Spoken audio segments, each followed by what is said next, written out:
Hello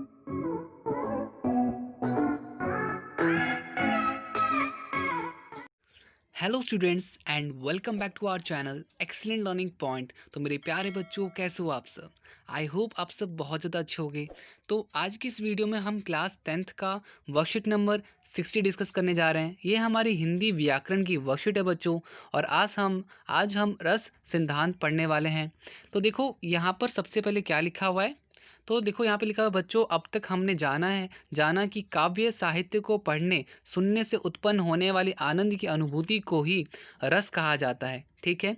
रस के 4 अंग अस्थाई भाव, विभाव, अनुभाव और संचारी भाव होते हैं। ये बच्चों हमने पिछली वर्कशीट में पढ़ा हुआ था।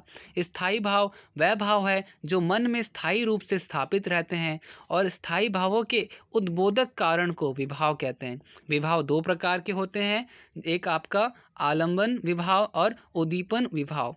आप अब हाँ अनुभाव और संचारी अनुभाव के बारे में हम जानेंगे। तो बच्चों अब यहाँ पर हम किसका अनुभाव और संचारी भाव के बारे में हम जानने वाले हैं यहाँ पर। तो अनुभाव क्या होता है? मनोगत, मन में उत्पन्न भाव को व्यक्त करने वाली शारीरिक प्रक्रिया अनुभव कहलाती है। ठीक है बच्चों। तो यह 8 प्रकार के होते हैं: स्तंभ, स्वेद, रोमांच, भंग, कंप, विवरता, अश्रु और प्रलय। ठीक है बच्चों। संचारी भाव क्या होता है? तो संचारी भाव होता है बच्चों हृदय मन में संचार आने जाने वाले भावों को ही संचारी भाव कहा जाता है। यह भाव स्थायी भाव के साथ उत्पन्न होकर कुछ समय बाद समाप्त हो जाते हैं, अर्थात यह स्थायी भाव मन में स्थायी रूप से नहीं रहते। संचारी भाव की संख्या 33 होती है। अब बच्चों ये पूरे 33 यहाँ पर भाव लिखे हुए हैं, तो आप चाहो तो इसे पढ़ लीजिएगा। ठीक है।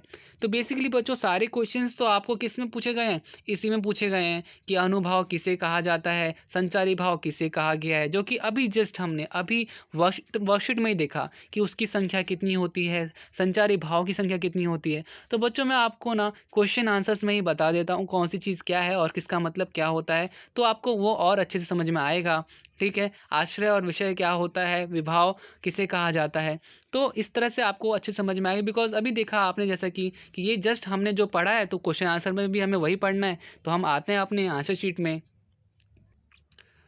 तो जैसा कि बच्चों आपका प्रश्न 1 है, अनुभाव किसे कहा गया है और अनुभाव की संख्या कितनी होती है। तो बच्चों काफ़ी सिंपल सा ये हमारा प्रश्न है, और जस्ट हमने अभी पढ़ा था कि मन में उत्पन्न भाव को व्यक्त करने वाली शारीरिक प्रक्रिया अनुभाव कहलाती है। क्या बच्चों? तो मन में जो उत्पन्न होते हैं हमारे भाव, जो व्यक्त करना हम चाहते हैं, तो उसे क्या कहते हैं बच्चों? अनुभाव कहते हैं। अनुभावों की संख्या 8 है। ठीक है। जैसे आंसू और कंपन। ठीक है। अब बच्चों प्रश्न 2, संचारी भाव किसे कहा गया है और संचारी भाव की संख्या कितनी होती है। तो बच्चों ये जो हमारा प्रश्न है ये भी हमने पढ़ा था। अब यहाँ पर क्या है उत्तर? मन में आने जाने वाले भावों को ही संचारी भाव कहा जाता है। यह भाव स्थायी भाव के के साथ उत्पन्न होकर कुछ समय बाद समाप्त हो जाता है। मतलब कि स्थायी भाव के साथ कुछ समय तो रहता है, उत्पन्न तो होता है, बट बाद में समाप्त भी हो जाता है। संचारी भावों की संख्या 33 है, जैसे हर्ष, विषाद, लज्जा, ग्लानि, चिंता और आदि। ठीक है। प्रश्न 2 हो गया। प्रश्न 3 क्या है बच्चों हमारा? विभाव किसे कहा गया है और यह कितने प्रकार का होता है। तो स्थायी भाव के उद्बोधक कारक को विभाव कहते हैं। विभाव 2 प्रकार के होते हैं, आलंबन विभाव और उद्दीपन विभाव। ठीक है बच्चों। अब इसके बाद देखो आपका प्रश्न 4 है, आश्रय और विषय से आप क्या समझते हैं। तो यहाँ पर क्या होगा मेरे प्यारे बच्चों? तो जिसके मन में भाव उत्पन्न हो उसे आश्रय कहते हैं, और तथा जिसके कारण मन में भाव उत्पन्न हुआ हो उसे क्या कहते हैं? तो उसे कहते हैं विषय। जैसे सीता को देखकर राम खुश हो गए।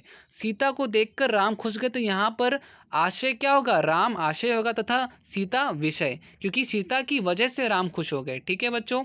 तो उम्मीद करता हूँ बच्चों सारी चीज़ें आपको अच्छे से समझ में आई होंगी।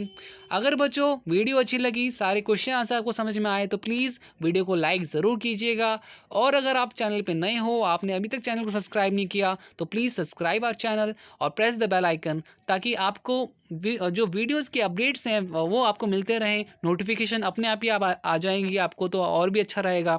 इस चैनल में मैं आपको मतलब 1-2 दिन पहले ही वर्कशीट निकाल देता हूँ, ताकि आपको जल्दी से जल्दी वर्कशीट मिल जाए और आप अपने क्वेश्चन आंसर जल्दी से सॉल्व कर पाओ। तो आज की वीडियो में इतना ही, बाकी मिलते हैं नेक्स्ट वीडियो में। तब तक के लिए bye bye and take care.